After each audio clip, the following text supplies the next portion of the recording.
ஆண்டவராக இயேசு கிறிஸ்துவின் நாமத்தினாலே உங்களுக்கு வாழ்த்துதல் சொல்கிறேன். இந்த நாளிலே நாம் தேவனுடைய ராஜ்யத்தை குறித்து நாம் பார்த்து வருகிறோம். தேவனுடைய ராஜ்யம் என்றால் அது எப்படி வேலை செய்கிறது, அந்த ராஜ்யத்தை தெரிந்து கொண்டதால் நமக்கு கிடைக்கக்கூடிய நன்மைகள் என்ன, பெரிய காரியங்கள் என்பது குறித்து நான் பார்த்துக்கிட்டு வரோம். பார்த்தீங்கன்னா சார், நிறைய பேருக்கு அந்த நேரங்களில் புரியல. ஆண்டவர் சொன்னார், பரலோக ராஜ்யத்தை குறித்து அவர் சொல்கிறாரு, ஊமைகளாய் பேசுகிறார். அவர் சொல்கிறார், நான் எப்படி திருஷ்டாந்தப்படுத்துவேன், எப்படி உங்களுக்கு சொல்லித் தருவேன் அப்படின்னு சொல்லிட்டு பலவிதமான எடுத்துக்காட்டுகளோடு கூட இந்த பரலோக ராஜ்யத்தை குறித்து அவர் சொல்லுகிறார். நிறைய பேருக்கு அது புரியல, என்ன பரலோக ராஜ்யன்றாரு, அதுன்றாரு, இதுன்றாரு அப்படின்னு சொல்லிட்டு ஒட்டுமொத்தமாக அந்த டைமில் ஒட்டுமொத்தமாக நாமும் படிக்கும்போது பல காலங்கள் நான் இதை படிக்கும்போது என்ன யோசித்தேன், பரலோக ராஜ்யம்னா போகக்கூடிய ராஜ்யத்தை குறித்து பேசுகிறாரு, அது பரலோகத்தில் இருக்குது, அது செத்தப்புறம் நம்ம போவோம், இங்கே அந்த ராஜ்யத்தில் போகணுன்னா இங்கே உண்மையாக இருக்கணும், உத்தமமாக இருக்கணும், ஒரு வேதத்தில் சொல்லப்பட்ட நல்ல நிபந்தனைகள் எல்லா போதனைகள்லாம் கடைப்பிடிக்கணும், அப்படி கடைப்பிடிச்சாதான் அங்கே போக முடியும் அப்படின்னு சொல்லிட்டு நானும் கூட பல வருஷங்களாக நான் இதை வாசித்து கொண்டிருந்தேன். பிற்பாடு பல செய்திகள் கேட்பதன் மூலியமாய் கர்த்தர் இந்த காரியங்களை நான் அறிந்து கொள்ள தேவன் உதவி செய்தார். பரலோக கவர்மெண்ட் அந்த ராஜ்யத்தில் ராஜ்யம் அப்படின்னு சொன்னால் அங்கே இருக்கிற ஜனங்களுக்கு ஓரளவு புரிஞ்சிச்சு. ஆனால் ராஜ்யன்ற வார்த்தை இங்கே இருக்கிற இப்போதைய இருக்க சூழ்நிலையில் இது அவ்வளோ தூரம் புரியுமா என்னன்னு தெரியல. இது என்ன மன்னராட்சி முடிஞ்சு இப்போ மக்களாட்சி வந்துருக்குது. மக்களாட்சி வந்ததுனால இது ராஜ்யத்தை குறித்த காரியங்கள் அவர்களுக்கு அவ்வளோவா சரியாக தெரியல. நான் இப்படி சொல்ல போனால் பரலோக கவர்மெண்ட் அப்படின்னு எடுத்துக்கிட்டிங்கன்னா இன்னும் கொஞ்சம் ஈஸியாக இருக்கும்னு நினைக்கிறேன். அப்போ பரலோக கவர்மெண்ட்டு அப்படின்னு ஒன்று இருக்குது. அந்த கவர்மெண்ட்டுனாவே அது ஒரு அரசு அப்படின்னு நமக்கு புரிகிறது. அப்போ பரலோக கவர்மெண்ட்டு, பரலோகத்தினுடைய அரசு, பரலோக அரசு இது உலகத்தில் வேலை செஞ்சுட்டு இருக்குது, இது உலகத்தில் நன்மைகளை பெற்றுக்கொண்டிருக்கிறது. அந்த எப்படி அதை பெற்றுக்கொள்ளணும் அப்படின்ற காரியங்களை குறித்து நான் பார்த்து வருகிறோம். எனக்கு ஒரு நண்பன் அவன் சொன்னான், அவர் பெரிய உயர்ந்த அதிகாரியாக ஒரு கவர்மெண்ட்டில் இருந்தான். அவன் சொன்னான், இன்றைக்கி எத்தனை கோடிக்கணக்கான பணங்கள் ஜனங்களுக்கு சலுகையாக ஜனங்களுக்கு இனாமாக வழங்கப்படுதான். இப்போ முதியோர் சீனியர் சிட்டிசனுக்கு நிறைய சலுகைகள் வழங்கப்பட்டிருக்குதான். அதை தேடி பார்த்தா அவ்வளவு பணங்கள் அங்கே இருக்குதான். அதே மாதிரி விதவைகள், கணவன் இழந்த பெண்களுக்கு பலவிதமான நன்மைகள் இருக்குது. அதுவும் இல்லாமல் ஏழைகளுக்கு பல சலுகைகள் உண்டு, வீடு கட்டுற திட்டம்லாம் உண்டு, நிறையா திட்டங்கள் இருக்குது. மத்திய அரசு அது மாதிரி விவசாயிகளுக்கு, பிற்படுத்தப்பட்ட ரொம்ப பாதிக்கப்பட்ட ஆட்களுக்கெல்லாம் நிறைய காரியங்கள் இருக்குது. அதே மாதிரி காப்பீட்டு திட்டங்கள், இந்த இன்சூரன்ஸ் இந்த இன்சூரன்ஸ் பாலிசிஸ்லாம் அவ்வளோ இருக்குது. சின்ன அமௌண்ட்டு 10 ரூபாய் 20 ரூபாய் கட்டினா போதும், உங்களுக்கு ஏதாவது பிரச்சனை இருந்தால் அந்த பணம் உதவிக்கிறது நிறைய திட்டங்கள் இருக்குதான். கோடிக்கணக்கான பணங்கள் அதை ஜனங்கள் பெற்றுக்கொள்ள அனுபவிக்கல. அது வேஸ்ட்டாக போகுது, அது ஒன்றும் இல்லாமல் போகுது. நிறைய பணங்கள் திரும்ப போயிடுது. இல்லது பல விதமான ஆட்கள் கையாடவும் செய்கிறாங்க. நிறைய பேர் அதை திட்டுத்தனமாக கையாடி அந்த பணத்தை எடுத்துக்கொள்கிறாங்க அப்படின்னு சொல்லிட்டு தான். அது மாதிரி தாங்க இந்த பரலோக கவர்மெண்ட்டில் ஏகப்பட்ட சலுகைகள் வழங்கப்படுகிறது, ஏகப்பட்ட நன்மைகள் கொடுக்கப்படுது. நமக்கு என்னன்னா இந்த விஷயங்கள் எல்லாம் தெரியல, நமக்கு இந்த காரியங்களெல்லாம் நம்ம அறிந்து கொள்ளலை. நமக்கு ஏதோ காரியத்தில் உட்காந்துருக்கிறோம். ஒன்று இதை தெரிஞ்சுக்கிட்டால் தான் அந்த சலுகைகள் என்ன, அது கொடுக்கப்பட்ட நிபந்தனைகள் என்ன, எப்படி அதை பெற்றுக்கொள்ளலாம் அப்படின்னு தெரியும். அப்படி இல்லைன்னா தெரிஞ்சுக்காம அநேகர் தெரியாமல் இருந்து எதையும் பெற்றுக்கொள்ளாமல் கஷ்டத்துலேயும் கவலையிலையும் வாழ்ந்து போகிறது போல் இந்த பரலோக கவர்மெண்ட்டில் அவ்வளவு காரியங்கள் நன்மைகள் வைத்திருக்கிறார். உனக்கு வேண்டிய எல்லா தேவைகளும் சந்திக்கக்கூடிய பலவிதமான காரியங்களை வச்சுருக்கிறாரு. நிறைய பேருக்கு தெரியறதில்ல. அது ரொம்ப கஷ்டப்பட்டு கவலைப்பட்டு வேதனைப்பட்டு இந்த வாழ்க்கையில் வாழ்ந்து கொண்டு இருக்கிறாங்க. அது நிறைய பேர் சொல்கிறாங்க கிறிஸ்துவ வாழ்க்கை பாடுகள் நிறைந்த ஒரு வாழ்க்கை, அதனால் இப்படி தான் ரொம்ப பஞ்சத்தில் அடிபட்டு ரொம்ப வேதனைப்பட்டு கஷ்டப்பட்டு இந்த பலவிதமான காரியங்களை நாம் பட்டுட்டு தான் போகணும் அப்படின்னு சொல்லி சில பேர் அமைதியாகவும் இருந்துடுறாங்க. கஷ்டம் உண்டு, கஷ்டம் இல்லைன்னு சொல்லலை. ஆனால் கஷ்டத்து மத்தியில் அநேக நல்வாழ்வும் உண்டு, அநேக சிறப்புகளும் உண்டு, அநேக காரியங்களும் கர்த்தர் நமக்கு வாக்களித்திருக்கிறார், வாழ்வளிக்கிறார். அதுதான் உண்மை. அப்போ எனக்கு ஒரு பிரச்சனை இருக்குதுன்னா பிரச்சனை தான் வாழ்க்கை இல்லை. இந்த பிரச்சனைகளை ஜெயிக்கக்கூடிய, அந்த பிரச்சனைகளை ஜெயிக்கணும், அந்த பிரச்சனைகளை நீங்கள் மாற்றணும், அந்த பிரச்சனைகளை மத்தியில் உங்களுக்கு ஒரு சந்தோஷத்தை கொடுக்கணும்னா இந்த பரலோக கவர்மெண்ட்டு எப்படி வேலை செய்யுது, எப்படி சூழ்நிலை நம்ம தெரிஞ்சுக்கிட்டா அதுலேருந்து வெளியில் வர்றதுக்கான காரியங்களை நாம் புரிந்து கொள்ள முடியும். ஒரு இன்றைக்கு ஆதாரமாக ஒரு வசனத்தை நாம் வாசிப்போம். உங்களுக்கு எல்லாம் தெரிந்த வசனம் தான். மத்திய எழுதின புத்தகம் 6வது அதிகாரம் 33 34 வரையிலும். முதலாவது, தேவனுடைய ராஜ்யத்தையும் அவருடைய நீதியும் தேடுங்கள், அப்பொழுது இவைகளெல்லாம் உங்களுக்கு கொடுக்கப்படும்.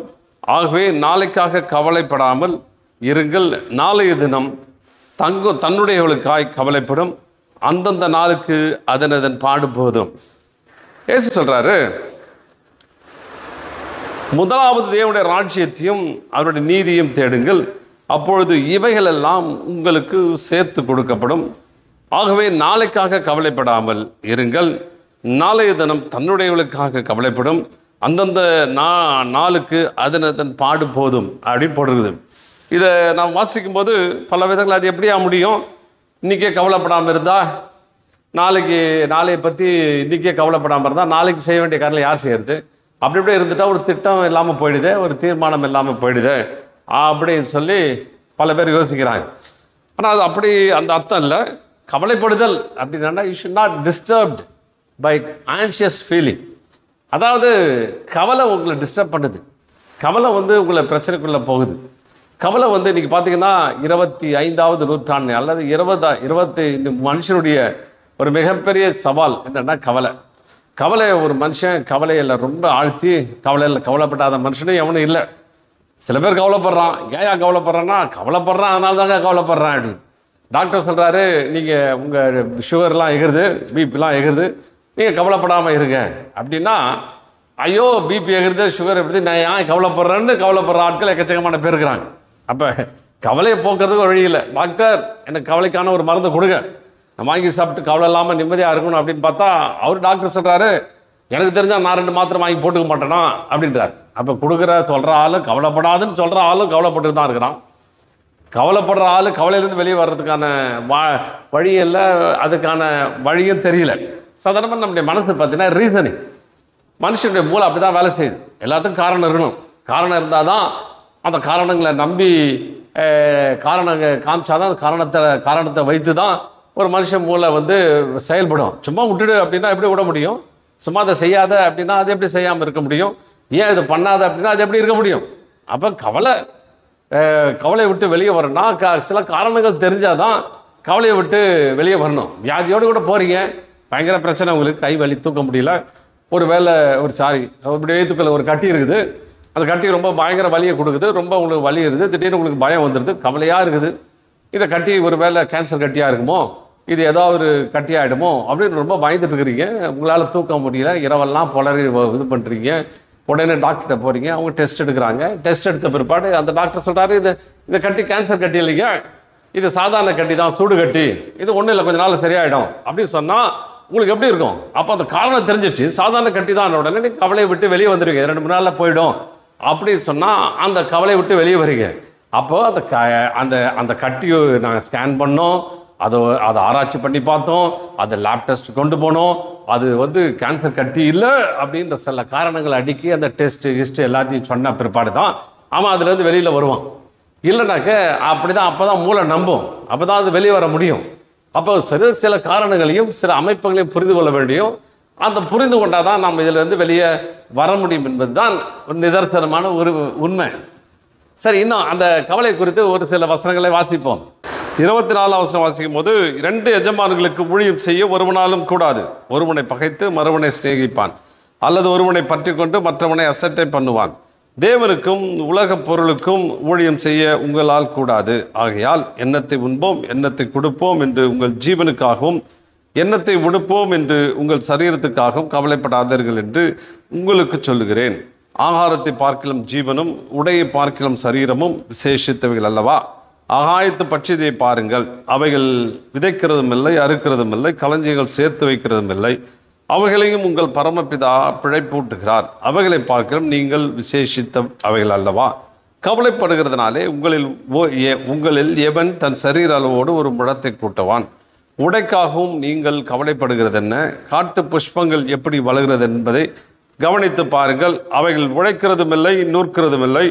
என்றாலும் சாலமோன் முதலாய் தன் சர்வ மகிமையிலும் அவைகள் ஒன்றை போலாகிலும் உடுத்திருந்ததில்லை என்று உங்களுக்கு சொல்லுகிறேன். அற்ப விசுவாசிகளே, இன்றைக்கிருந்து நாளைக்கு அடுப்பிலே கோடப்படும் காட்டு புல்லுக்கு தேவன் இவ்விதமாய் உடுத்து வைத்தால் உங்களுக்கு உடுத்து வைப்பது அதிக நிச்சயம் அல்லவா?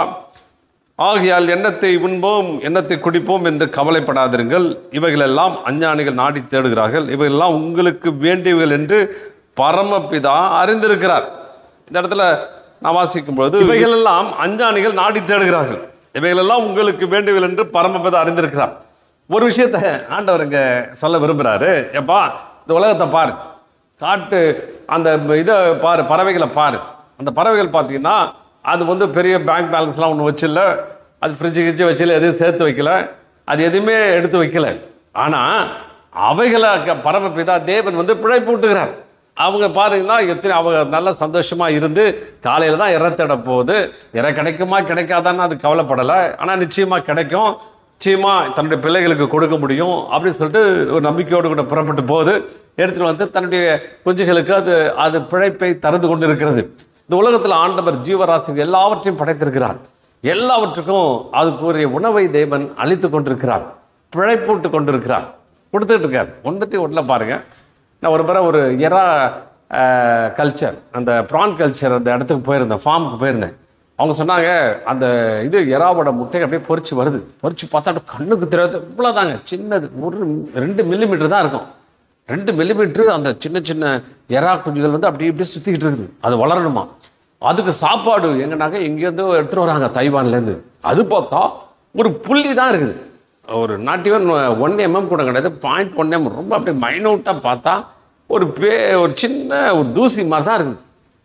அதுக்குள்ளே ஒரு பூச்சி, அந்த எறா குட்டிக்கு அதுதான் அது பிடிக்குமா, அதை சாப்பிட்டா தான் அது வளர முடியுமா, அதை கொண்டு அதில் கலக்கிறாங்க. நான் கேட்டேன், இது எப்படி சாதாரணமாக வளர்த்துனா, இல்லை அதுக்கு நேச்சுரே அது கிடைக்குமா, அது முகத்துவாரத்தில் அதில் அந்த பூச்சிகள் வளர்ச்சி ஜாஸ்தியாக இருக்குமா, அந்த பூச்சிகளை உணவாக கொண்டு தான் இந்த சின்ன சின்ன இது வளருதான்.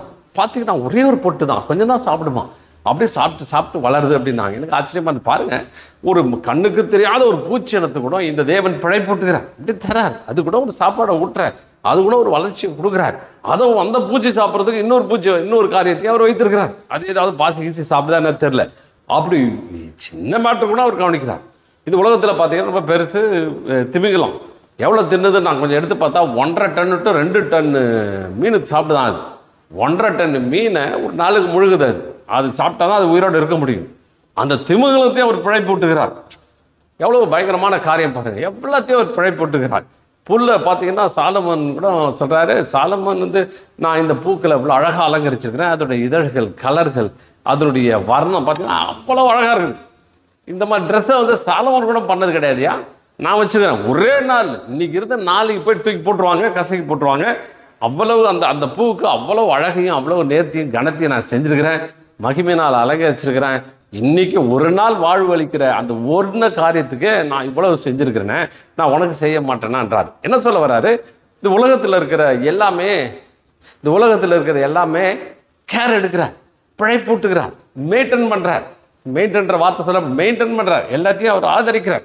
அவ்வளோ உயிர்களும் வளரணும், யார் தேடி போய் கொடுக்கலாம்? தேவன் அவைகளெல்லாம் உயிர்ப்பித்து அதெல்லாம் செஞ்சுட்டு இருக்கிறார். அவ்வளவு செய்கிற நான், நீங்கள் என்ன சாதாரண ஆள் இல்லை. நீங்கள் ஏதோ இன்னைக்கு இருந்து இன்னைக்கு பிறந்து நாளைக்கு சாகிற ஆளும் கிடையாது. இந்த உலக ஜீவன் ஒன்று வச்சிருக்கிறேன். அதுவும் இல்லாமல் பரலோகத்தில் நித்தியமாக வாழ போகிற ஆள். ஒரு நாள் முடிவே கிடையாது. முடிவில்லாத ஒரு வாழ்க்கையை உங்களுக்கு நான் கொடுத்துருக்குறேன். நீங்கள் என்னோட தேவனுடைய பிள்ளைகள். அப்போ நான் இதெல்லாம் கேர் எடுத்து எல்லாமே ஒரு கேரில் நான் வச்சு நடத்திட்டு இருக்கிறேன், மெயின்டைன் பண்ணிட்டு இருக்கிறேன். ஆனால் you people are under special control. நீங்கள் ஒரு விசேஷித்தமானவர்கள் அப்படின்றார். You are a special creation. நீ தேவனுடைய மகத்துவத்தையும் மகிமையும் அணிந்து கொண்டவன், உன்னை முடிசூட்டப்பட்டவன். நீ தேவனுடைய பிள்ளை, உனக்கு ஒரு கனத்தை வச்சிருக்கிறேன். உன்னை நான் பிழைப்பூட்டாமல் இருப்பனா, கொடுக்காமல் இருப்பனா, உனக்கு தராமல் இருப்பனா, உலகத்தில் இருக்க புல்லு பூச்சே சந்தோஷமாக வாழ்ந்துருக்கும் போது உனக்கு நான் ஒடுக்காமல் இருப்பணும் அப்படின்றார். ஆனால் நமக்கு என்ன சொன்னாலும் டிப்ரெஷன் தான். இன்றைக்கி இது 25வது நூற்றாண்டுடைய மிகப்பெரிய வியாதி என்ன? டிப்ரெஷன். டிப்ரெஷன் என்ன? அது கவலையுடைய மறுபகுதி, கவலையுடைய அடுத்த ஸ்டேஜ் டிப்ரெஷன். பாடு போட்டு வெளியே வர்றது கிடையாது. இந்த நாட்களில் நான் நிறைய பேரை பார்க்குறேன். இங்கே இருக்கிற கிராமத்தில் ஆட்கள்லாம் பார்த்தா அவங்க மூஞ்சில் சுருக்கமாக இருக்குது. கொஞ்சமாவது சிரிப்பான்னு பார்த்தா சிரிப்பே வரல. கவலையில் காப்பி குடிச்சிட்டு, கவலையில் டிஃபன் சாப்பிட்டு, கவலையிலே படுத்து தூங்கிட்டு, கவலையில் சாப்பிட்டுட்டு, கவலையில் நடந்து வந்து, கவலையிலே இந்த உட்காந்து கவலையோடு கூட இந்த நாங்கள் கொடுக்குற செய்தியெல்லாம் அவங்க கேட்டுட்டு இருப்பாங்க. இப்போ கவலை என்ற ஒரு பயங்கரமான புதக்குழியில் மாட்டிக்கிட்டாங்க.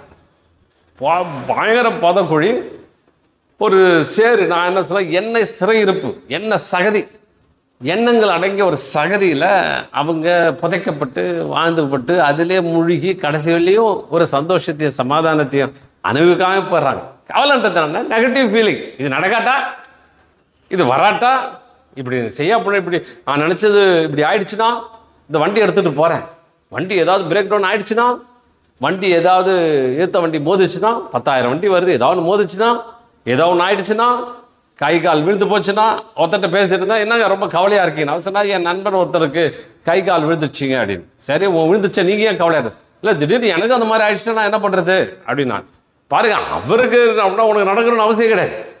அது பாருங்கள், இப்படிலாம் கவலைப்பட்டு எதையாவது ஒன்று எடுத்து வச்சுக்கிட்டு போட்டு குழப்பி மண்டையை குழப்பி அதுலேருந்து வெளியே வர தெரியாமல் சிக்கி தவிக்கிற ஆட்களுக்கு ஆண்டவர் முதல்ல ஒரு விசுவாசத்தை ஏற்படுத்துகிறப்பா. இதெல்லாம் பிழைக்குதப்பா, பாரு, கவனித்து பாருங்கள், மனசை வச்சு பாருங்கிறார். சும்மா அப்படியே பேன் பார்க்குறதில்ல, எல்லாத்தையும் பாரு. எவ்வளோ உயிரினங்கள் உன்னை சுற்றி இருக்கிற உயிரினங்கள். புல்லை கூட பார்த்தீங்கன்னா புல்லு அழகாக வளர்ந்துருக்குது. அதை ஒரு மாடு சாப்பிட்டு உயிர் வாழுது. அந்த புல்லுக்குள்ளே ஒரு பூச்சி இருக்குது, அந்த பூச்சி இன்னொரு பூச்சி சாப்பிடுது. அதுக்குள்ளே எத்தனையோ ஜீவராசிகள் உள்ள இருக்குது. எல்லாமே வாழ்ந்து கொண்டு தான் இருக்கிறது. இவைகளெல்லாம் நான் படைச்சி ஒரு கேரில் வச்சு, நான் எனக்குன்னு ஒரு கேர் வச்சு அவங்களெல்லாம் மெயின்டைன் பண்ணி பராமரித்து வைத்திருக்கிறேன், பிழைப்புட்டுருக்கிறேன். ஒன்றை கையினால் உருவாக்கப்பட்ட என்னுடைய பிள்ளைக்குரிய ஸ்தானத்தை கொடுத்த ஒன்றை நான் ஆதரிக்காமல் இருப்பனா, நான் கொடுக்காமல் இருப்பனா, கொஞ்சமாவது சொல்கிறீங்களா அப்படின்னு சொல்கிறார். அற்ப விசுவாசிகள் என்ற திட்டுறார், அல்பன்ற மாதிரி திட்டுறார். ஏன் அல்பத்தனமாக யோசிக்கிறேன்? ஏன் அல்பத்தனமாக இந்த மாதிரிலாம் போட்டு யோசிச்சிங்கன்னா அற்பத்தனமாக? இங்கிலீஷில் லிட்டில் ஃபெய்த் போடுறது. விசுவாச குறைவுள்ளவர்களே 2 பேர் எடுத்துக்கொள்ளலாம். கிறிஸ்துவ வாழ்க்கையில் இயேசு கிறிஸ்துவ ஏற்றுக்கொண்டவங்கள. ஒருத்தன் குறைவான விசுவாசம் உள்ள ஆள் குழப்பிக்கிட்டே இருப்பான். நிறைவான விசுவாசம் உள்ள ஆள் எதையும் மாற்றிடலாம், ஆண்டவர் என் கூட இருக்கார், எனக்கு செய்வார், எனக்கு உதவி செய்வார் அப்படின்னு சொல்லி அவன் இது பண்ணுவான். இப்போ என்ன கவலை மனுஷனுக்கு பிடிச்சிட்டு இருக்குது? என்னத்தை சாப்பிடுவோம்? அதை அந்த வசனங்கள்லாம் சொல்ல வருகிறார். எண்ணத்தை சாப்பிடுவோம். உடைக்காகவும் நீங்கள் கவலைப்படுகிறது என்ன? காட்டு புஷ்பங்கள் எப்படி வளர்ந்துகிறது உழைக்கிறது என்றாலும் சாலம் அவருங்க. அற்ப விசுவாசத்தில் எண்ணத்தை உண்போம், எண்ணத்தை குடிப்போம், எண்ணத்தை குடிப்போம் என்று கவலைப்படாதீங்க. இவையெல்லாம் அஞ்ஞானிகள் தேடுங்க, இவையெல்லாம் உங்களுக்கு வேண்டியவை என்று பரமபிதா அறிந்திருக்கிறார். இதெல்லாம் உங்களுக்கு தேவைப்பா, தெரியும். இதெல்லாம் உங்களுக்கு தேவையில்லைன்னு நான் ஒரு நாள் சொல்லலை. இதெல்லாம் உங்களுக்கு தேவை, உங்களுக்கு கொடுக்கணும், நீங்கள் வாழணும். இந்த தமிழில் ஒன்று சொல்லுவாங்க, பொருள் எல்லாருக்கு இவ்வுலகம் இல்லை, அருள் எல்லாருக்கு அவ்வுலகம் இல்லை அப்படின்னு. பொருள் இல்லைன்னா இந்த உலகம் உங்கள்கிட்ட இல்லை. நீ பொருள் இல்லைன்னா உன்னை யாரும் மதிக்க மாட்டாங்க. பொருள் இல்லைன்னா வாழ முடியாது. பொருள் என்கிற ஒரு காரியம் உங்களுக்கு எல்லா விதத்திலும் உபயோகப்படுத்தப்படுகிறது, உபயோகம் செய்கிறது. ஆனால் இந்த பொருள் நமக்கு தேவை. அவர் சொல்கிறார், வேண்டியவைகள் என்று உங்கள் பரமபிதா. கடவுளுக்கு தெரியாதா உனக்கு இதெல்லாம் தேவை, உனக்கு இருக்க வீடு தேவை, ஓட்டுறதுக்கு வண்டி தேவை, சாப்பாடு தேவை, பேங்க் பேலன்ஸ் தேவை, எல்லாம் தேவை தான். ஆனால் கொடுப்பேன் தேவை என்று பரமபிதா அறிந்திருக்கிறார். உனக்கு எல்லாம் தேவை, தேவை மாத்திரமல்ல கூட கொடுப்பேன்றார். அந்த வசனங்கள் தான் வாசிக்கும் பொழுது, உங்களுக்கு முதலாவது தேவனுடைய ராஜ்யத்தையும் அதன் நீதியும் தேடுங்கள், இவைகள் எல்லாம் உங்களுக்கு என்ன செய்யப்படும், கூட கொடுக்கப்படும் என்றார். அப்போ ஆண்டவர் சொல்றாரு, உங்களுக்கு எல்லாம் தேவை. இது அருமையான வார்த்தை பாருங்க. உங்களுக்கு தேவைன்னு தெரிஞ்சிருக்கிறார். இப்போ என்ன வருது, அப்போ கொடுக்க வேண்டியதானே, ஏன் கொடுக்க மாட்டுறாரு அப்படின்ற ஒரு காரியங்கள் நம்ம மனசை போட்டு அரிக்குது. அஞ்ஞானிகள் உலகத்து ஆட்கள்லாம் பார்த்தீங்கன்னா அதை நாடுறானுங்க, தேடுறானுங்க. அவங்க நோக்கமே என்னன்னா பொருளுக்காக தான் வாழணும், பொருள் தான் எங்கள் வாழ்க்கையில் எல்லாத்தையும் செய்யும், பொருள் இருந்தால் போதும், நான் சேர்த்து வைக்கிறேன், என் பிள்ளைகளுக்கு சேர்த்து வைக்கிறோம், நல்லது தான், அது தப்பு இல்லை. நாடி தேடுவது அவங்களுடைய ஆசை, அவங்களுடைய விருப்பம், அவங்களுடைய நோக்கம், அவங்களுடைய தீர்மானங்கள், கோல், எய்ம் எல்லாம் தான். ஆனால் ஆண்டவர் என்ன சொல்கிறார், ராஜப்பா அது ரைட்டு. அதனால தான் முத்தில் சொல்கிறாரு, உலக பொருளுக்கும் தேவனுக்கு எப்படி ஊழியம் செய்ய முடியுமா, ஊழியம் செய்ய முடியாது. அப்படின்னா என்ன சொல்ல வர்றாரு, அந்த நாட்டில் மேமன் என்ற ஒரு கடவுளை வணங்கினாங்க. அந்த மேமன் என்னன்னா செல்வத்தை கொடுக்கறது, ஒரு நல்ல செழிப்பை கொடுக்கறது தான் மேமன். அந்த மேமனை வணங்கிட்டு இருந்தாங்க. அந்த ஒரு விதமான விக்கிரகத்தை அவர்கள் வைத்து வணங்கிட்டு இருந்தாங்க. அப்போ அதை வணங்கி, அப்போ வணங்குறதுனா என்னன்னா அதையே உழுந்து கும்பிடுறது. இந்த செல்வம் தான் எனக்கு எல்லாம், அது விக்கிரமாக்கிறது. இந்த செல்வம் தான் எனக்கு எல்லாமே, என்ன காரியங்கள் எல்லாம், அந்த செல்வம் தான் எனக்கு என் வாழ்க்கையில், இந்த செல்வம் இருந்தால் போதும், இந்த செல்வம் தான் எனக்கு எல்லாத்தையும் செய்யுது, இந்த செல்வம் தான் என் வாழ்க்கையை நடத்துது, இதுதான் எனக்கு சந்தோஷத்தை தருது, சமாதானத்தை தருது, இது எல்லாமே நல்ல வாழ, இது இல்லைன்னா எனக்கு எதுவுமே இல்லைன்னு நினைக்கிறப்ப அதுதான் ஊழியம் செய்கிறது. அதுக்காக வேலை செய்கிறது, கஷ்டப்படுறது, அந்த பொருளை சேர்க்கறது தான் உன் வாழ்க்கையோட ஏம். அந்த பொருளை ஒரு விக்கிரகமாக்கி, மேமன் அந்த ஒரு விக்கிரகமாக்கி, அந்த விக்கிரகத்துக்காக எல்லாத்தையும் போட்டு செய்கிறது தான் இந்த விதமான காரியம் அப்படின்னு ஆண்டவர் சொல்கிறார். அதுவும் இல்லாமல் ஆண்டவர் இந்த இடத்துல சொல்கிறாரு, முதலாவது தேவனுடைய ராஜ்யத்தை தேடு, பொருளை வைக்காத, அந்த உலக காரியங்களை வைக்காத, தேவனுடைய ராஜ்யத்தை முதல்ல வைப்பா. அப்படின்னா கவர்மெண்ட்டை முதலாவது கவர்மெண்ட் எப்படி வேலை செய்யுது, பரலோக கவர்மெண்ட்ன்றது என்ன, அதுக்கு முதலிடம் கொடு, அது எப்படி வேலை செய்யுது அப்படின்னு முதல்ல நீ தெரிஞ்சுக்கிட்டாங்க, இவைகளெல்லாம் உங்களுக்கு கூட கொடுப்போம், எக்ஸ்ட்ராவாக தருவோம். இட் வில் கம்பெனி அப்படின்னு போட்டுருக்குது. உனக்கு ஃப்ரெண்ட் ஆகிடுவாங்க, உன் ஷோல்டர் மேலே கை போட்டு உன்னை நடத்தி செல்வாங்க, உன் கூட வருவாங்க, நீ எங்கெங்கே போறியோ வருவாங்க, தேடிட்டு வருவாங்க, உன் கையை பிடிச்சிட்டே வருவாங்க அப்படின்னு போடுறது. இந்த முதலாவதுன்ற வார்த்தையை நான் கிரீக் வேர்டில் படிக்கும்பொழுது புரோட்டான் அப்படின்ற ஒரு வார்த்தை சொல்லப்படுது. இந்த புரோட்டான் என்னன்னா ஆட்டம், மாலிகூல். ஆட்டம் எல்லா ஆட்டம் சேர்ந்து தான் மாலிகூல் சேர்ந்து தான், பல மாலிகூல் சேர்ந்து தான் ஒரு மெட்டீரியல், ஒரு எலிமெண்ட், ஒரு உலோகம். அப்போ இந்த ஆட்டம்குள்ளே பார்த்தீங்கன்னா அதையும் உள்ளே தோண்டி பார்த்தீங்கன்னா நியூக்ளியஸ்னு ஒன்று இருக்குது, புரோட்டான் இருக்குது, அது பக்கத்தில் நியூட்ரான் இருக்குது. இது அடங்கியது தான் நியூக்ளியஸ். ஒரு சின்ன பார்ட் இருக்குது, அதை சுற்றி எலக்ட்ரான்ஸ், நெகட்டிவ் எனர்ஜி சுற்றிட்டு வருது. நல்லா கவனிங்க, எல்லாம் பார்த்தீங்கன்னா வேதாமத்தில் இருந்தால் அந்த காரியங்கள் எடுக்கப்பட்டிருக்குது. அப்போ அந்த புரோட்டானில் இந்த எலக்ட்ரான்ஸ் எப்படி சுற்றி வருதோ அது மாதிரி புரோட்டான் இருக்கிற இடத்துல, புரோட்டான் ஜீசஸ் இருந்தான்னா, கர்த்தர் இருந்தான்னா பாருங்க, திருத்துவம் இதில் தான் சொல்லப்படுது. பாருங்க, அதுக்குள்ள நீங்கள் முதலாவது அந்த ஃபர்ஸ்ட் பிளேஸ், அந்த நியூக்ளியஸ், அந்த மனசின் அடியில், அந்த மூலக்கூறு கடைசியில் அடி மனசில் அந்த தேவனுடைய ராஜ்யம்தான், அவர் தான் எனக்கு தேவை, அதுதான் அப்படின்னு உள்ளத்துக்கு வச்சிங்கன்னா, இந்த எலக்ட்ரான் சுற்றி வருகிற எலக்ட்ரான்லாம் அவங்கள தேடி சுற்றி வரும், எங்கே போனாலும் சுற்றி வரும், அதுக்கு முன்னாடி போகும், பின்னாடி வரும், சுற்றிக்கிட்டே இருக்கும். அல்லேலூயா, ஸ்தோத்திரம். அதை தான் ஏன் நம்ப முடியல அப்படின்றீங்களா? நம்புங்க, அப்போ தான் கிடைக்கும். அப்போ ஃபஸ்ட்டு பிளேஸ் புரோட்டான், அந்த மொதல் பிளேஸ். அப்போ ஒவ்வொரு இது அண்ட சராசரம் எப்படி உருவாக்கப்பட்டதுன்னா, எல்லாம் பொருட்களால் நிறைஞ்சிருது, மெட்டீரியல் உலோகத்தால் நிறைஞ்சிருது, பலவிதமான கனிம வளங்களால் நிறைஞ்சிருது. ஆனால் அதை தேடிகிட்டே போனால் அது ஒரு தாதுவாக இருக்குது, அதை தேடிட்டு போனால் ஒரு சின்ன மாலிகுலாக இருக்குது, அதை தேடிட்டு போனால் ஆட்டமாக இருக்குது, ஆட்டமுக்குள்ளே தேடிப்பட்டு போனால் ஒரு நியூக்ளியஸ் இருக்குது, அதில் பார்த்தீங்கன்னா நியூட்ரான் இருக்குது, புரோட்டான். என்னப்பாங்க இது? அந்த மாதிரி முதலாவது ஃபஸ்ட்டு பிளேஸ், அடித்தளத்தில், அடி மனசில் தேவனுடைய ராஜ்யம் ஒன்று இருக்கிறது, அந்த ராஜ்யத்தினுடைய மெம்பர் நான் அப்படி நீங்கள் யோசிச்சிங்கன்னா, அதுக்கு ஃபஸ்ட் பிளேஸ் கொடுத்தீங்கன்னா இவை எல்லாம் உங்களுக்கு தெரியும், தேடி வரும். அதுவும் இல்லாமல் அதை நீதியும் தேடுகள். நீதினா என்ன?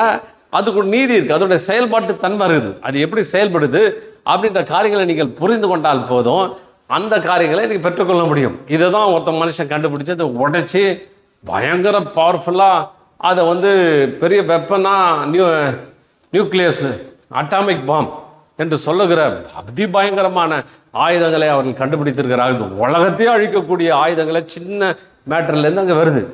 அதே மாதிரி தான் இந்த முதலாவது தேவனுடைய ராஜ்யத்தை உள்ளே தூக்கி வச்சுன்னா அங்கிருந்து வல்லமையும் அதிகாரமும் புறப்பட்டு வருது. அது வந்துச்சுன்னா இதெல்லாம் உங்கள் பின்னாடி வந்து தேடியே தீரும், உங்களை பெற்றுக்கொள்ளபடி ஓடி வரும். அது உங்களுக்கு பெரிய நன்மைகளை கொண்டு வரும். அப்போ அதுதான் முக்கியம், தேவனுடைய ராஜ்யம் தான் முக்கியம். ஆண்டவர் சொல்கிறாரு, இப்போ தேவனுடைய ராஜ்யம் சமீபத்திற்கு போய் சொல்லுங்க அப்படின்றார்.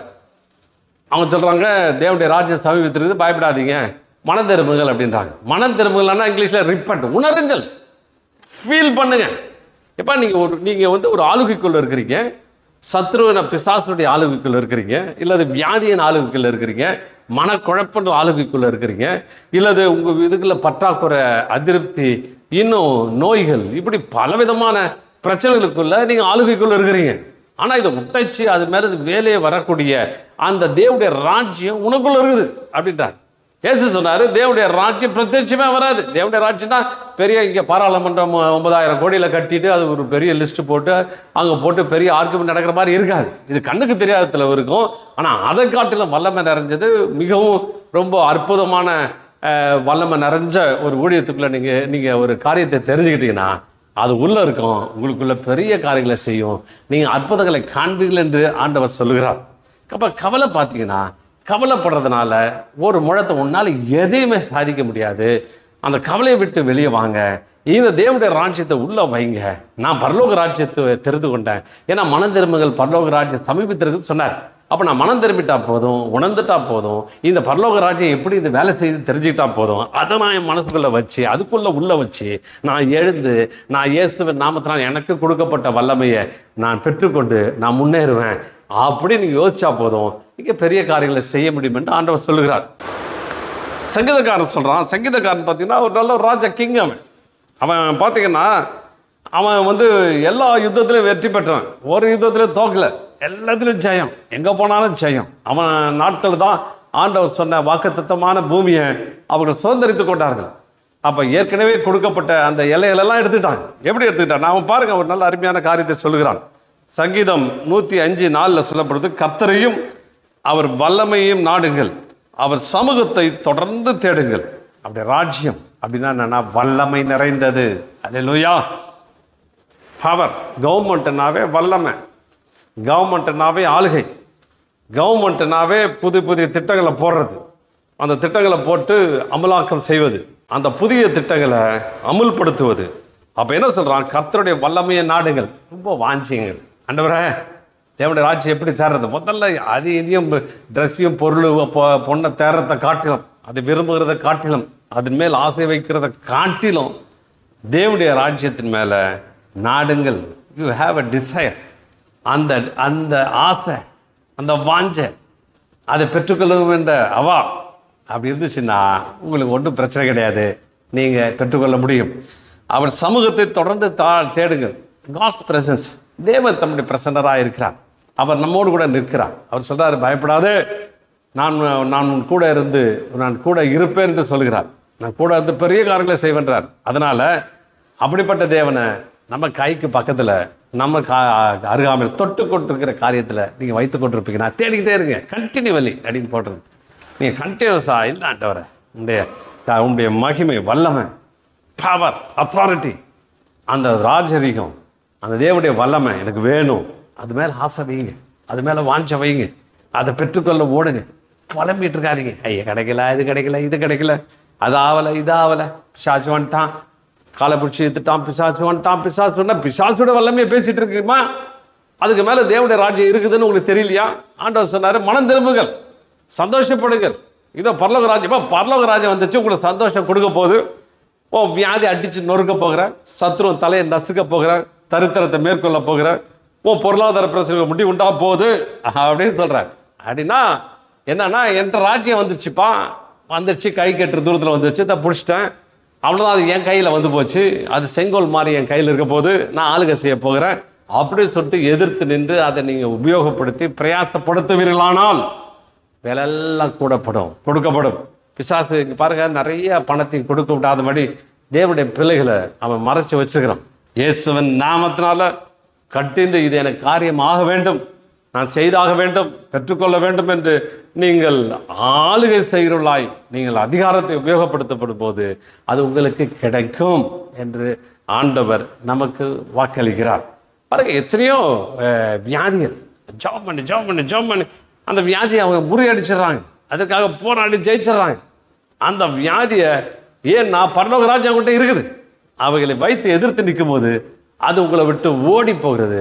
அதன் மூலயமா கவலையிலேருந்து வெளியே வாங்க, நீங்கள் ஜெயிக்க போகிறீங்க. பரலோக ராஜ்யத்தினுடைய மெம்பரா, பரலோக ராஜ்யத்தினுடைய ஆளா நீங்கள் மாறிட்டீங்க, அதை நீங்கள் பெற்றுக்கொண்டு இருக்கிறீங்க. இயேசு உங்களுக்கு வாக்களித்திருக்கிறாரு, கல்வாரி சிலுவையில் உங்களை தேவன் கொடுத்துட்டார். எடுத்து வைத்துக்கொள்ளுங்க. அவருடைய சமூகம் உங்களை நிரப்புகிற ஒரு சமூகம். அவர் பிரசன்னம் என்னன்னா உங்களுக்கு இளைப்பாறுதல் கொடுத்துக்கிட்டே இருக்குது, உங்களுக்கு இளைப்பாறுதலை கொடுத்துக்கிட்டே இருக்குது, உங்களை அமைதிப்படுத்திக்கிட்டே இருக்குது. அதை வைத்து நீங்கள் போராடும் போது உங்களுக்கு வெற்றி நிச்சயம், ஜெயம் நிச்சயம். அப்போ உங்களுக்கு எல்லாம் பணம், உங்களுக்கு எல்லாம் வந்துடும். ஒரு இடத்துல வேலை செய்து வைத்துக்கொள்ளுங்க, கடினமான வேலை, ஆனாலும் இயேசுவின் நாமத்தினால இதை நான் வேலையை செய்கிறேன், எனக்கு இதற்கு வேண்டிய இயற்கை சூழ்நிலை உருவாக்கி கொடுங்க, இதை தேவன் என்னை நடத்துகிறார், தேவன் எனக்கு உதவி செய்கிறார், அவர் சமூகம் என்னை சூழ்ந்துட்டு இருக்குது அப்படின்னு நீங்கள் சொல்லிட்டீங்கன்னா அது பெரிய காரியங்களை செய்யும். ஆண்டவர் சொல்கிறாரு, மோசே அனுப்ப சொல்கிறார், ஆண்டவரே உங்களுடைய சமூகம் எனக்கு முன்னாடி செல்லணும், உங்களுடைய சமூகம் எனக்கு வேணும், உங்களுடைய சமூகம் இல்லாட்டா எனக்கு வேணாம் அப்படின்றான். அவருடைய சமூகத்தை தேடிக்கிட்டே இருக்கிறான். அதனால தான் அந்த ராஜ்யம், பரலோக ராஜ்யம் அவனுக்குள்ளே இருந்துகிட்டே இருந்தது. அவன் போகிறான், செங்கடலை பிளக்கிறான், அதை செய்கிறான், கல்பாரிலேருந்து தண்ணீரை வர வைக்கிறான், என்னென்னோ காரியங்களை செய்கிறான், எல்லாருடைய தாகத்தையும் அவன் தீர்த்து வைக்கிறான். அதுபோல தான் தேவன் ஆண்டவர் நமக்கு ஒரு வல்லமை கொடுத்திருக்கிறார். அவன் எத்தனை பேர் விசுவாசிக்க முடியுது? எங்கே இருக்குதுன்னே தெரியலீங்க அப்படின்றீங்களா? இல்லை, தேவன் உங்களுக்கு கொடுத்துருக்கிறார். வசனம் ஆதாரமாக ஏகப்பட்ட வசனம் இருக்குது, நீங்கள் கொடுத்துருக்குது, நீங்கள் மேலே வர போகிறீங்க, நீங்கள் அதை சாதிங்க. ஒரு அருமையான தேவனுடைய மனுஷனுடைய ஒரு சாட்சியை கேட்டு கொடுத்துருந்தேன். அவர் என்ன பண்ணாரா, அவருக்கு கடன் வாங்கி கடனுடைய எல்லைக்கே போயிட்டார். வீடு முழுவிடுச்சு, சொந்த வெஹிக்கிள்ஸ்லாம் எடுத்துகிட்டு போகிறாங்க, எல்லாமே அவருக்கு ஒரு முடிவு வந்து போச்சு, எல்லாமே அவர்கிட்ட போயிடுச்சுன்னா இன்னும் கொஞ்சம் நேரத்தில் எல்லாமே எடுத்துக்கொள்ளப்பட போகிறாங்க. இந்த டிப்ரெஷனில் அவர் யோசித்து கவலைப்பட்டு அவர் என்ன பண்ணிட்டார், அவருக்கு ஒரு பக்கம் ஸ்ட்ரோக்கும் வந்துடுச்சு, ஒரு கை கால் விழுந்து போச்சு.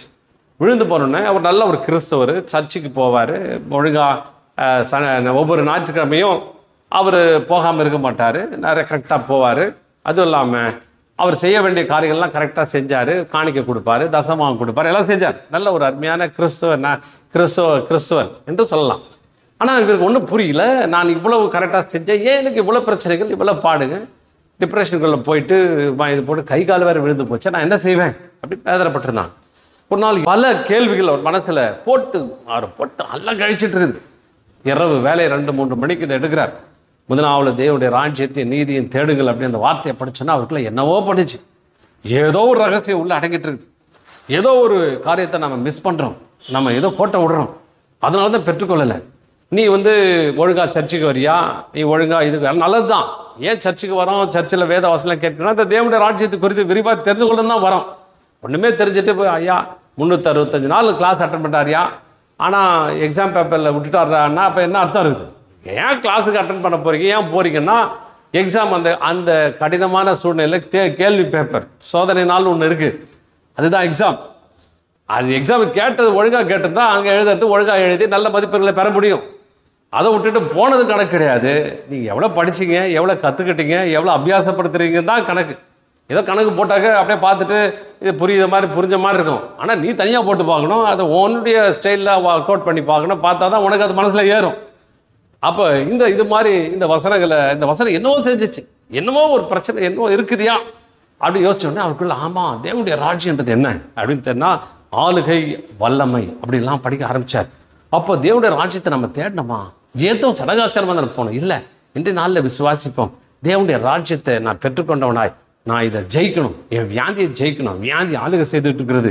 பரலோக ராஜ்யம் என்பது என்ன, இந்த வியாதிக்கு மேலானது தான், வியாதியை தன்னுடைய கண்ட்ரோலுக்குள்ளே கொண்டு வரது தான், இந்த பிரச்சனையை சால்வ் பண்ணுறது தான் பரலோகத்துடைய வேலை. ஒவ்வொரு பிரச்சனையும் ஒரு ஆள் அதிகாரத்தோடு செயல்படுது, ஒவ்வொன்றுத்துக்கும் ஒரு வல்லமை இருக்குது. ஆனால் தேவன் கொடுத்த வல்லமை எல்லா வல்லமைக்கும் மேலே இருக்குது. அந்த வல்லமையை நான் உபயோகப்படுத்தி ஆகணும் அப்படின்னு அவருக்குள்ளே தோணுச்சான். ஒரு போலீஸ்கார் இருக்கார், அந்த போலீஸ்காரரு ஸ்டாருங்கெல்லாம் வாங்கி வச்சிருக்கிறாரு, துப்பாக்கி வச்சிருக்கிறாரு. ஆனால் ஒன்றுத்தையும் உபயோகப்படுத்தாமல் திருட்டு நடக்குது, கொள்ளை நடக்குதுனாக்க நீங்கள் அமைதியாக இருந்தாருன்னா அப்போ என்ன ஆகும்? திருட செஞ்சுட்டு தான் இருப்பான். ஆனால் ஒரு நாள் அவருக்கு புரிஞ்சு போய் எடுத்து துப்பாக்கிக்கு எடுத்து சுட்டான்னா 2 பேரை சுட்டா மாதி 6 பேர் ஓடிடுவான். அதை செய்கிறது கிடையாது. அப்போ இவர் அதை கற்றுக்கொள்ள ஆரம்பித்தாராம். அப்போ அவங்க மனைவி ஒரு இடத்துல ஹோட்டலில் போகும்போது ஒரு ஜூஸை வாங்கி வச்சுட்டாங்க. ஜூஸை சாப்பிட முடியல. அவங்க மனைவி பசை வச்சுட்டு வரேன், நான் காருக்கு போய் எடுத்துகிட்டு வரேன், அந்த அம்மா போயிட்டாங்க. இப்போ இவர்களுக்கு அந்த ராஜ்யம் வரசுக்கு யோசனை ஓடிக்கிட்டே இருக்குது. தேவன் எனக்கு ஆளுகை தானே கொடுத்துருக்கிறாரு, தேவன் வல்லமை தானே கொடுத்துருக்காரு. இந்த வியாதி, இந்த வாத நோய், ஒரு காலு கையும் விழுந்த இந்த வியாதியை இந்த பரலோகத்தின் வல்லமையினால என்னால் மேற்கொள்ள முடியாதா? பரலோகம் இதை ஆட்கொள்ள முடியாதா? எனக்கு கொடுக்கப்பட்டிருக்குது இல்லவான்னு சொல்லிட்டு இயேசுவின் நாமத்தினால கை வரல. மறுபடியும் சத்தம் போட்டு அதிகாரத்தை செலுத்தி ஒரு கையை நடத்துகிறாரு. ஒரு கை வந்துடுச்சு. அதே மாதிரி ஒரு காலம் அதை அப்படியே மூவ் பண்ணுறாரு. நாங்கள் நகருது கொஞ்சமாக. உடனே என்ன பண்ணார், அந்த ஜூஸ் பாட்டில் எடுத்து அவர் குடிச்சா சந்தோஷம் பீரிட்டு வருது. ஆளுங்க வேலை செய்யுது, நம்ம சொன்ன வார்த்தை அங்கே உதவி செய்யுது. இதுதான் பரலோக ராஜ்யமா அப்படின்னு யோசிச்சுட்டு இருக்கும்போது மனைவி கார்லேருந்து பர்ஸ் எடுத்துகிட்டு வராங்க. பார்த்து ஆச்சரியப்பட்டாங்க. இவர் கையால் எடுத்து அவர்கிட்ட ஜூஸை குடிக்கிறாங்க. என்னங்க ஆச்சு உங்களுக்குன்னு? இல்லை, தேவனுடைய பரலோக ராஜ்யத்தை நான் தேடினேன். முதல் இடத்துல கவலைக்கு வைக்கல, முடியாதுன்றதுக்கு வைக்கல, நெகட்டிவ் ஃபீலிங்கு வைக்கல. தேவனுடைய வல்லமையை நான் முதல்ல வச்சேன், அது மேலே நம்பிக்கை வச்சேன், அதை நான் ஆசைப்பட்டேன், அதை நான் தேடினேன், அதை அபியாசப்படுத்துறேன், நடக்குது. அப்படி அவங்க காலு அடிச்சு காலுக்கும் அதான் செய்ய போகிறேன்னு சொல்லிட்டு ஜூஸை குடிச்சிட்டு இயேசுவின் நாமத்தில் டேபிளை பிடிச்சி எழுந்திருந்து ஒரு அடி எடுத்து வைக்க காலும் விடுதலை ஆகி போச்சான். நடந்து அவரே காருக்குள்ளே போய் காரை ஓட்டிகிட்டு போயிட்டாராம். டாக்டர் பார்த்துட்டு ஆச்சரியப்பட்டார். உண்மையில நடந்ததுங்க. அவருடைய சாட்சியை சொன்னார். அதுக்கு பிற்பாடு இவருடைய தொழில் ஏன் நசிந்து போச்சுன்னா, இவர் மான் வேட்டையாடுறது. நம்ம நாடு இல்லை, நம்ம நாட்டில் அதெல்லாம் செய்ய முடியாது. இது வெளிநாட்டில் மான் வேட்டையாடுறது தான் இவருடைய வேலையாம். மானை வேட்டையாடுவாராம். அப்போ இப்போ மறுபடியும் உடம்புலாம் சரியாயிடுச்சு. இது தெரிஞ்ச தொழில் மான் வேட்டையாடுறது தான். நல்ல லாபம்னா சமீப நாட்களில் மான் சிக்க மாட்டேது, ஓடிடுது, சுட முடியல. அப்படி பல பிரச்சனைகள் இருக்குது. அதனால் இவரால் சம்பாதிக்க முடியல. ஒரு நாள் ஒரு வேலை எடுத்துகிட்டு போனாராம். ஆண்டவராக காலையில் எழுந்து ஜெபம் பண்ணிட்டார். ஆண்டவரே, இன்றைக்கி மான் வேட்டைக்கு போகிறேன், எனக்கு கிடைக்கணும், உங்கள் நாமத்தினால கிடைக்கணும், அது என்னை தேடி வரணும் அப்படின்னு சொல்லிட்டு பலவிதமாக யோசிச்சுட்டு நேராக காட்டுக்கு போயிட்டாராம். காட்டுக்கு போட்டால் தூரத்தில் ஒரு மானை பார்த்தாராம். மான் அப்படியே புல் சாப்பிட்டுருந்துச்சான். ஆனால் இவருடைய எய்ம் பிரகாரம் 100 யார்டுக்குள்ளே வரணும். 100 யார்டுக்குள்ளே வந்தால் தான் இவருடைய துப்பாக்கி சரியாக குறி நிற்கும், அந்த மான் விழும். அப்போது இவர் யோசிச்சாராம். இப்போ ஆவியானவர்கிட்ட கேட்டாராம், நான் என்ன ஆண்டவரே பண்ணுறது, நான் பரலோகத்தை சார்ந்து விழுகிறேன், நான் என்ன சொல்லட்டும், என்ன செய்யட்டும்னாராம். அப்போ ஆவியானவர் சொன்னாரா, நீ சொல்லு, இயேசுவின் நாமத்தில் 100 யார்டுக்குள்ளே அந்த மான் வரணும் அப்படின்னு சொல்லுன்னு கமெண்ட் பண்ணினாராம். இவருக்கு உள்ளுக்குள்ள ஏதோ ஒரு வல்லமை கிரியை சேர்த்து மட்டும் புரிஞ்சுதான். உடனே அவர் எடுத்தாராம், இயேசுவின் நாமத்தினால் இவ்வளோ நாள் என் சொந்த முயற்சி, ஏன்னா என்னுடைய அனுபவத்துக்கும் என்னுடைய எல்லாத்துக்கும் முதலிடம் கொடுத்தேன். என் அனுபவம் என்ன, என் அறிவு என்ன, மற்றவருடைய ஆலோசனை என்ன அப்படின்னு சொல்லிட்டு தான் நான் முதலிடம் கொடுத்தேன். இப்போ அதை எடுத்து போடுறேன். இப்போ தேவனுடைய ராஜ்யத்தினுடைய ஆளுகை நான் உள்ளே வைக்கிறேன். தேவனுடைய ராஜ்யத்தில் இருந்து கொண்டு நான் பேசுகிறேன். ஆவியானவர் என்னை தொட்டு கொண்டிருக்கிறார். மானே நவராத 100 யார்டுக்குள்ளே வரணும்னு கமெண்ட் பண்ணுறாங்க. என்ன ஆச்சரியம் பாருங்கள், அந்த மானு அப்படியே நடந்து 100 யார்டு 80 யார்டுக்குள்ளே நிற்குதான். அது நின்றுட்டு பேசாமல் வேறு நிற்குதான், அசையாமல். சுட்டா தொப்பர் விழுந்துச்சான். பாருங்கள், அவருடைய வியாபாரம் கட்ட வளர்ச்சி அடைஞ்சது. அவர் பெரிய லெவல் எல்லா கடனையும் முறியடித்தார், எல்லாவற்றையும் அவர் மாற்றினார். அவர் இன்னும் பல ஊழியர்களுக்கு பல இடங்களில் உதவி செய்து தேவனுடைய நாமத்தை மகிமைப்படுத்தினார். அப்போ நமக்குள்ளே சம்பாதிக்கிறதுக்கு ஒரு நோக்கம் இருக்கணும், நமக்காக இல்லை, தேவனுடைய ராஜ்யத்தை விரிவுபடுத்தணும், தேவனுடைய ராஜ்யத்தை இன்னும் சுதந்திரிக்கணும், தேவனுடைய ராஜ்யத்தை பறைசாற்ற வேணும். இந்த தேவனுடைய ராஜ்யத்தை அறியாத ஜனங்களுக்கு இந்த தேவனுடைய ராஜ்யத்தை சொல்லி அவர்களை கண்ட்ரோல் படுத்த வைக்கிற சாத்தானுடைய ராஜ்யம், இருளின் ராஜ்யத்தை முடிவுண்டாக்கணும், அவலேருந்து வெளியே கொண்டு வரணும் என்ற ஒரு காரியத்தை அவர் கையில் எடுத்தாராம். ஏன்னா பல இடங்களுக்கு கிட்டத்தட்ட அவர் சொன்னார், 15 நாடுகளுக்கு மேலே என்னுடைய ஆஃபீஸை வச்சு இயேசு நல்லவர், இயேசு இந்த தேவனுடைய ராஜ்யத்தில் வல்லமை உள்ளவர் என்பதை நான் பிரசங்கித்து கொண்டிருக்கேன்னு சொல்கிறாராம். என்ன அருமையான தேவச்சனம். ஆண்டவர் அற்புதமானவருங்க. அவர் சொன்ன வார்த்தைகள் ஒன்றும் மாறாதுங்க. அவர் சொன்னார், முதல்ல தேடுப்பான் ஒரு மாலிகுலர் புரோட்டான் முதல்ல ஃபர்ஸ்ட் பிளேஸில் வை. தேவனுடைய ராஜ்யம் தான் எல்லாம். உன் வாழ்க்கையில் எல்லாமே தேவனுடைய ராஜ்யம்தான். அதற்கான தேடுதல், அதை அபியாசப்படுத்துதல், அதுக்குரிய வல்லமையை தேடுறது, அதனுடைய எப்படி செயல்படுகிற விதத்தை தினந்தன்னு தேடி கண்டுபிடிச்சி என்கொயர் பண்ணுறது, அதில் போட்டு டிமாண்ட் தேடுறதுனா டிமாண்ட் பண்ணுறது. ஆண்டவரே எனக்கு கொடுங்க, கோரிக்கை வைக்கிறது, எனக்கு வேணும், இது என்ன, நான் உம்முடைய பிள்ளை, எனக்கு வேணும். சின்ன குழந்தைங்கலாம் பார்த்தீங்கன்னா டிமாண்ட் பண்ணுவாங்க, எனக்கு வந்தாவணும், வச்சாவணும், கேட்டாவணும். யாக்கோபு சொன்னான், ஆண்டவரை விடமாட்டோமே அப்படின்னு சொல்கிறான். அதே மாதிரி இந்த ஆளுகையும் வல்லமையை பெற்றுக்கொண்டீங்கன்னா உங்கள் பிஸ்னஸில் ஒரு பெரிய வளர்ச்சியை பார்ப்பீங்க. நீங்கள் எந்த இடத்துக்கு போனாலும் வளர்ச்சியை பார்ப்பீங்க. எந்த இடத்த போனாலும் சாத்தானுடைய ஆள்கையை உங்கள் காலின் கீழாய் போட்டு நசுக்கி தேவன் உங்களை அற்புதங்களை காண பண்ணுவார். நீங்கள் பயப்படாதீங்க. முதல்ல மாற்று, கவலையை தூக்கி போடுங்க, வேதனையை தூக்கி போடுங்க, நெகட்டிவ் ஃபீலிங் எடுத்து போடுங்க. இது நடக்காட்டா, அது நடக்காட்டா, இது நடக்காட்டா இல்லை. தேவனுடைய ராஜ்யம் என்ன சொல்லுது? இதுதான் நடக்கணும். அல்லேலூயா.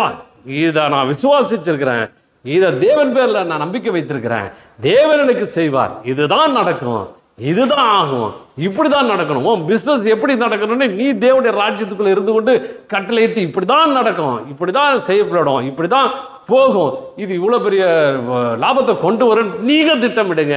இயேசு நாமத்தை கொண்டு ஆவியானவரை நிரம்பி நீங்கள் ஆளுகை செய்யுங்க. கர்த்தர் உங்கள் மூலியமாய் ஆளுகையை கட்டளையிடுவார்.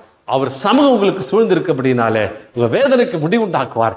கவலை இருந்து தூக்கி போட்டு you will be rejoicing person, சந்தோஷப்பட்டு கலிகூறுகிற பர்சனாக உங்களை ஆண்டவர் மாற்றுவார். உங்களுக்கு ஒரு டிரான்ஸ்ஃபர்மேஷன், ஒரு புதிதாக்குதலை கொடுப்பாரு. இந்த உலகத்திலே நீங்கள் சமாதானமாய் சந்தோஷமாய் தேவன் மூலியமாய் தேவனை கொண்டு சாதிக்கிற பிள்ளைகளாய் தேவன் உங்களை மாற்றி உங்களை பரவசப்படுத்துவாராக, ஆசீர்வதிப்பாராக. ஆமென்.